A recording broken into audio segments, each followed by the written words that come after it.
Mujeres en la Historia es una serie de 4 episodios con recopilaciones estudiadas de mujeres protagonistas en la historia, que fueron silenciadas por mucho tiempo. Producida por Podcastetas con apoyo del Fondo de Mujeres del Sur, del programa Mujeres en Alta Voz, promoviendo la participación política.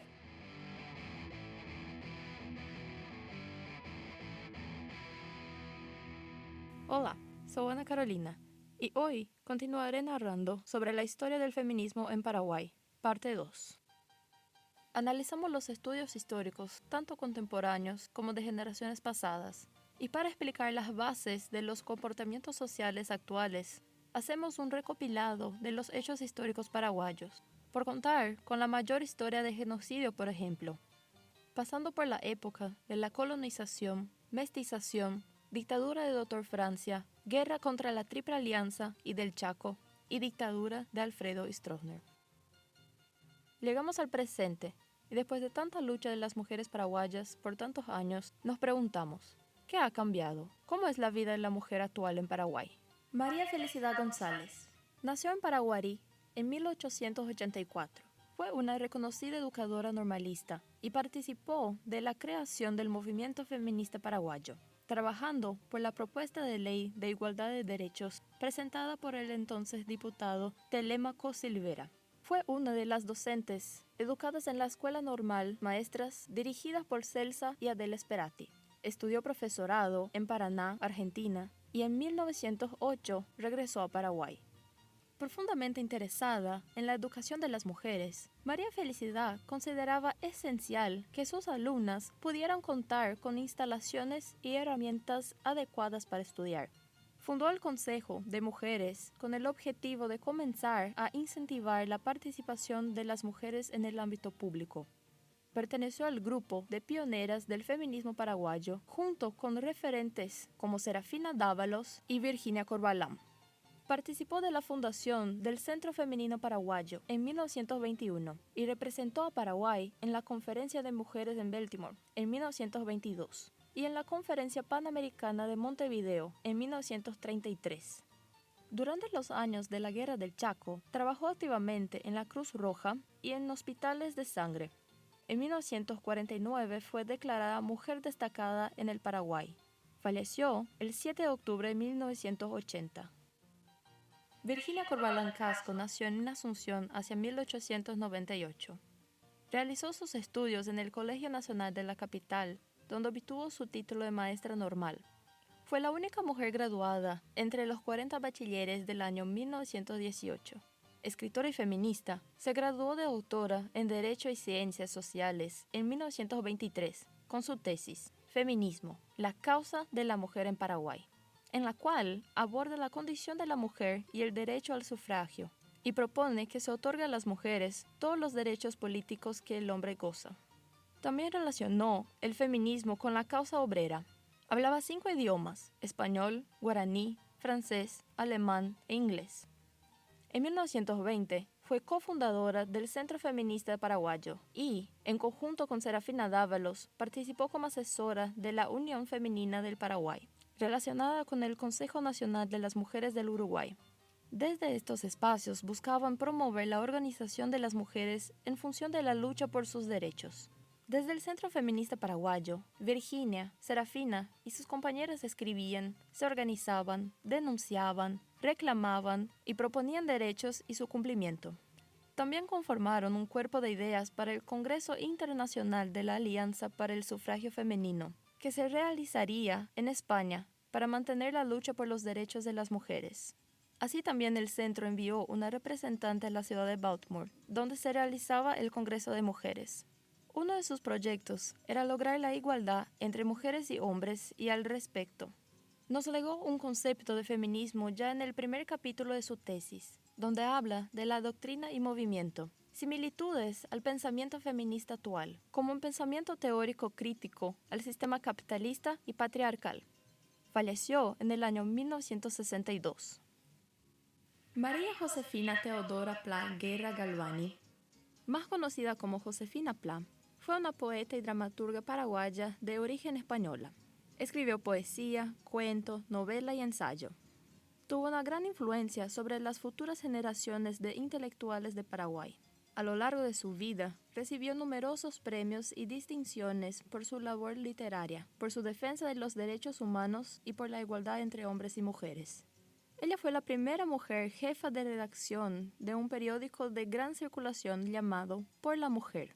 En su trabajo, En la piel de la mujer, Experiencias, 1987, establece perfiles de mujeres que ayudan a demarcar el espacio-contexto social que será explorado a través de la palabra, secretos, recuerdos e incluso confesiones de sus interlocutoras.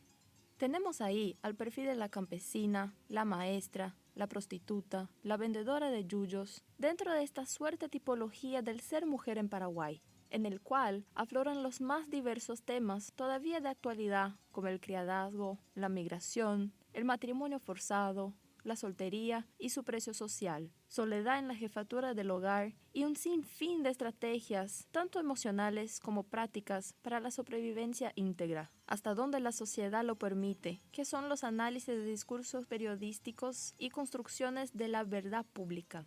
Las realidades estructurales, cargadas de legitimidad social, son producto de la construcción de un discurso, de un punto de vista y de una perspectiva alimentada y reproducida por la opinión pública, sea esta transmisora de noticias y de actualidad como de fenómenos que aquejaban a la sociedad.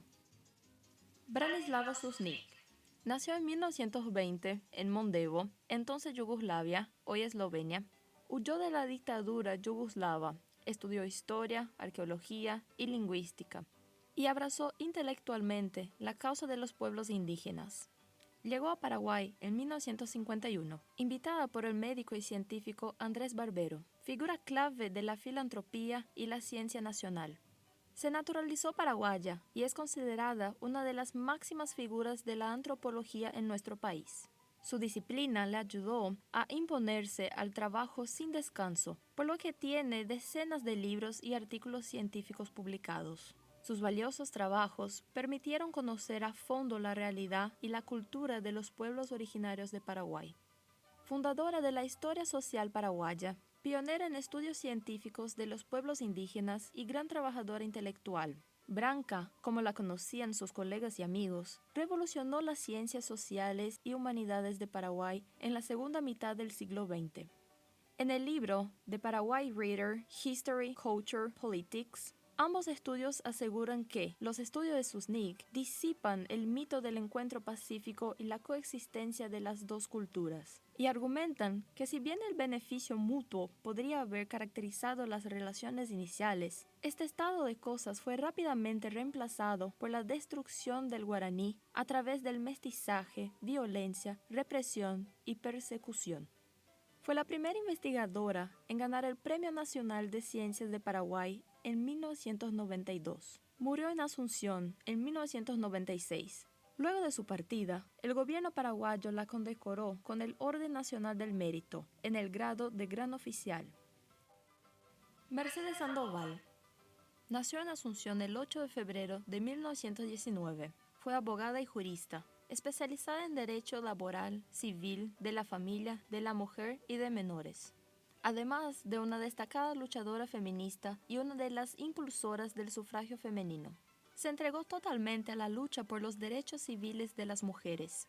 Fue redactora y proponente del anteproyecto de ley de reforma parcial del Código Civil, el cual se concretó en 1992 con la Ley 1/92. Ley fundamental.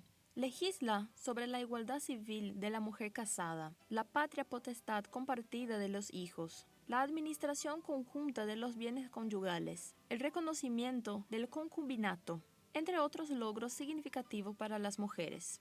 Ese mismo año participó en el Foro de la Mujer, dedicándose junto a mujeres de partidos políticos a la elaboración de artículos constitucionales referidos a la igualdad de sexos, para que fueran incorporadas a la Constitución del Paraguay. Además, redactó El Derecho de la Familia en el Paraguay, un estudio para el Grupo Parlamentario Interamericano sobre Población y Desarrollo. Mercedes Sandoval se destacó por su participación activa y protagónica en varias organizaciones de mujeres, muchas dirigidas por ella misma. Creyó en la capacidad de las mujeres y en el que solo con la fuerza organizada podían alcanzar sus derechos. Llegó a ser detenida durante la dictadura por encabezar varias manifestaciones de mujeres, donde pedían por los derechos políticos femeninos, el reconocimiento a la ciudadanía, frente al privilegio que hasta tenían los extranjeros para votar en el Paraguay. Falleció el 7 de febrero de 2005. Las enfermeras del Chaco cumplieron un rol humanitario esencial, poniendo en riesgo sus propias vidas para salvar a las de combatientes heridos durante la Guerra del Chaco, entre Paraguay y Bolivia, 1932 a 1935. Hicieron su trabajo en condiciones sumamente precarias y muchas nunca regresaron a sus hogares. De gran ayuda fueron las abnegadas mujeres, tanto en el frente de batalla como en los hospitales de la retaguardia. Era la mujer la encargada de educar y criar a los hijos, cuyos padres se ausentaron en el cumplimiento de su deber para con la patria. Isabel Arúa Vallejos nació en Villeta en 1914. Fue maestra y trabajó en el frente de la Guerra del Chaco como enfermera. Fundó la Liga Paraguaya Pro Derechos de la Mujer en 1951, donde se desempeñó como presidenta durante varios periodos. Fue directora del periódico El Feminista y desarrolló una prolífica trayectoria política y diplomática. Fue diputada nacional, delegada de la Comisión Interamericana de Mujeres y funcionaria del Ministerio de Relaciones Exteriores, donde en 1942 ocupó el cargo de canciller de la Embajada de Paraguay y Brasil, convirtiéndose así la primera mujer paraguaya en un rol diplomático. También trabajó en la Embajada de Paraguay en Washington, D.C., entre 1949 y 1950. Como participante del primer Congreso de la Juventud Colorada, desarrolló 2 ponencias: abogar para que la mujer ocupe el lugar que corresponde social y políticamente, e importancia de la organización moderna en el servicio público civil de la patria.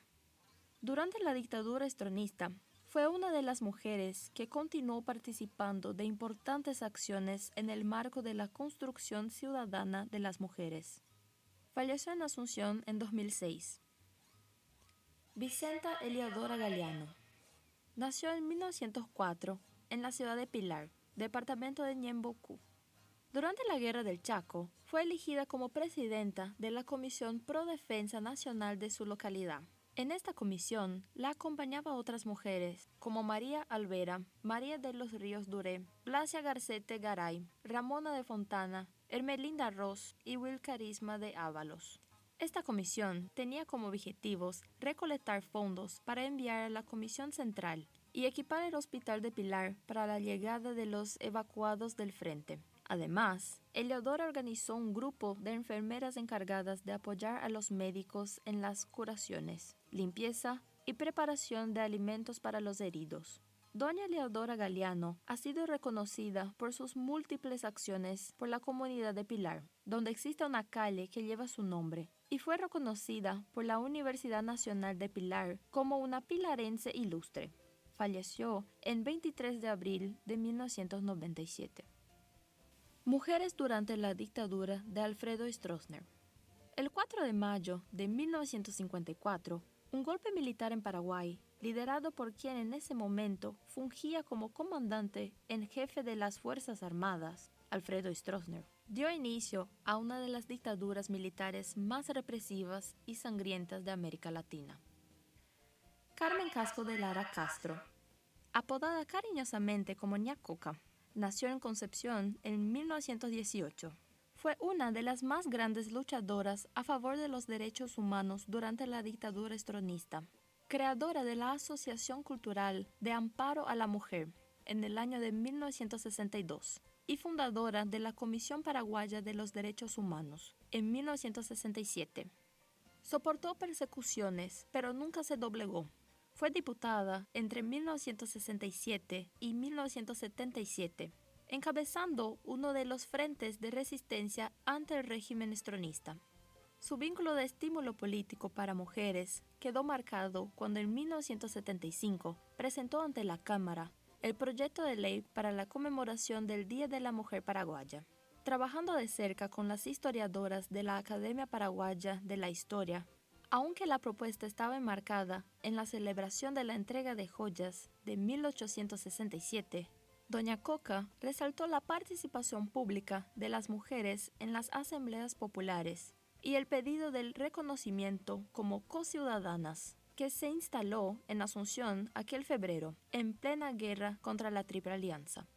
Una vez derrocada la dictadura de Alfredo Stroessner, Doña Coca fue electa senadora por el Partido Liberal entre los años 1989 y 1993. En su carácter como presidenta de la Comisión de los Derechos Humanos del Senado, en 1992, intervino y clausuró al Departamento de Asuntos Técnicos del Ministerio del Interior, un centro de detención ilegal y torturas. Ese mismo año, fue honrada por las Naciones Unidas por sus contribuciones a los derechos humanos, al igual que su marido, quien luchó junto a ella durante la dictadura. Entre sus logros como parlamentaria se encuentra la promulgación de leyes para la igualdad de remuneración de hombres y mujeres y los derechos de la maternidad. Carmen falleció el 8 de mayo de 1993 en la ciudad de Asunción, dejando un invaluable legado de lucha política, participación y defensa de la democracia. Azucena Quiñones de Coco Perito. Nació en 1932. Multifacética, ha sido docente, política, artesana y chef. Una profesional de las artes de la cocina, educadora de varias generaciones de mujeres encarnacenas. También fue profesora de música y labores. Es afectuosamente conocida como Doña Coco. A los 16 años se afilió al Partido Liberal. Como líder estudiantil, organizaba charlas. Había optado por defender a las personas en situaciones de pobreza y protestar contra los atropellos de los derechos humanos durante la dictadura. En 1958 se casó con Julián Coco Perito, también militante del Partido Liberal, quien fue reprimido y encarcelado por 6 meses a finales de los años 60. Él le prohibió activar en política porque no es cosa de mujer, pero ella no concordó y siguió participando en reuniones y actividades partidarias. Doña Coco señala, como partido no teníamos una buena organización ni infraestructura. La dictadura nos fustigaba. En 1975, su esposo se candidató a diputado y perdió. Ella se candidató para concejala y resultó electa para el periodo de 1975 a 1980. A pesar de que decían que las mujeres siempre quieren armar el lío, eran solo 3 concejales de su partido, por lo tanto, siempre estaban en minoría.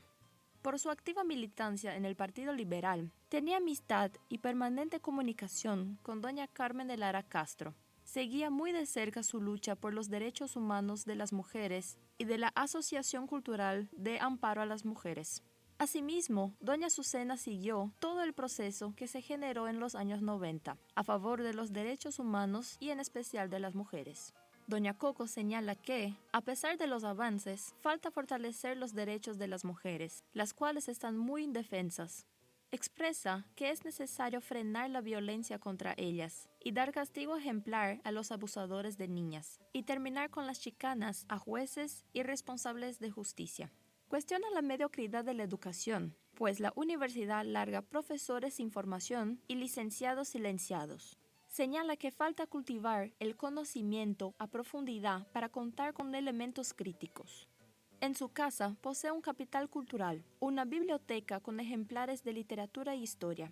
A sus 88 años, dedica gran parte de su tiempo a la lectura y escrita de poemas en francés y español. Severiana Leguizamón. Nació en San Juan Bautista, Misiones, el 26 de agosto de 1926. Tenía 21 años cuando se desató la Revolución de 1947. Empezó a militar en el Partido Revolucionario Febrerista. En 1963 participó activamente en las primeras elecciones, luego que en 1961 se aprobara la Ley 704. Luego que en 1961 se aprobara la Ley 704, que permitió el voto de las mujeres. Cuenta que empezaron a trabajar con las mujeres porque el machismo era muy fuerte y las mujeres tenían miedo de ir a votar, de reclamar sus derechos. Luego de la caída de la dictadura, fue candidata por el Partido Febrerista en las primeras elecciones y fue fundadora de la Red de Mujeres Políticas. Piensa que las mujeres siempre han estado en la política y hecho política, pero la historia se ha encargado de borrarlas y afirma que es fundamental crear conciencia y ser más reflexivas sobre nuestra realidad como mujeres, avanzando hacia una mayor participación y protagonismo político. En las últimas elecciones municipales de 2015, a sus 89 años, fue candidata a concejala municipal de Encarnación por el Partido Febrerista, demostrando que su fortaleza revolucionaria sigue intacta. Hoy, con 94 años, es una mujer de convicciones firmes que anima a las nuevas generaciones a animarse y desafiar al machismo. Hetai terei oí la cuña capacitada. Iñarandubea la cuimba cuerawi. Emma Mercedes Salguero Muñoz, más conocida como Mechenga Salguero, nació en Pilar, departamento de Ñembucú, el 24 de septiembre de 1934. A finales de los 80, el clima de tensión creado por la situación de injusticia y violación de los derechos humanos motivó a la confirmación de Mujeres por la Democracia en 1986, donde Mechenga fue socia fundadora, secretaria general e integrante del Consejo de Administración. Mujeres por la Democracia jugó un rol importante para deslegitimar la dictadura. En ese espacio, Mechenga también contribuyó con su trabajo para fortalecer la participación de la sociedad civil, con énfasis en las mujeres en el proceso democrático a través de la educación popular, mediante la ejecución de varios proyectos dirigidos a mujeres en situación de vulnerabilidad socioeconómica y de violencia doméstica. Como educadora popular, trabajó por el empoderamiento de las mujeres campesinas e indígenas, instruyéndolas sobre la defensa y lucha por sus derechos. También formó parte de la fundación de la Coordinación de Mujeres del Paraguay, de 1987 hasta 2005 aproximadamente, donde fue una activa militante de la coordinación, participando de los talleres para la reforma de los códigos civil, penal, laboral y electoral, en la elaboración de la Ley 1600/2000, así como en la elaboración de las propuestas de las agendas de mujeres presentadas a los candidatos presidenciales en los periodos electorales del 1993, 1998 y 2003. En 2005, participó en los encuentros feministas del Paraguay, propiciadas por el movimiento feminista paraguayo. La experiencia de Mercedes Salgueiro adquirió dentro de su militancia en Mujeres por la Democracia no es un resultado individual, sino colectivo. La realidad de las mujeres, la violación constante a sus derechos humanos, la violencia de género y la del propio Estado, las movilizó a una dimensión de ciudadanía más activa y comprometida con sus pares. Atravesaron obstáculos y barreras de una sociedad patriarcal que no aceptaba la inclusión de las mujeres en los espacios de decisiones, así como de los gobernantes que no entendían sobre la igualdad de mujeres y hombres, relegándolas a espacios o cargos residuales que las invisibilizaban aún más, así como la falta de un plan de educación inclusiva donde las niñas y mujeres pudieran acceder a una educación con igualdad. Falleció a los 83 años. Cristina Solana Muñoz Ruibo nació en el distrito de San Juan, departamento Ñembucú.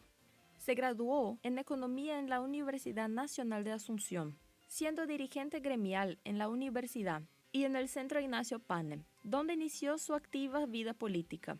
En 1992 fue electa como convencional constituyente, participando, integrando y promoviendo la interbancada de mujeres que tuvo a su cargo el impulso y la redacción de importantes artículos constitucionales, entre los que se destacan el artículo 46, 47, 48 y 117.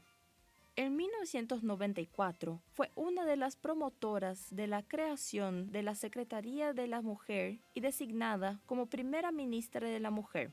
Desde ese espacio, promovió las primeras políticas de igualdad de género, aprobando el primer Plan Nacional de Igualdad de Oportunidades. Representó a Paraguay en reuniones y ante organizaciones internacionales, dejando una institución consolidada.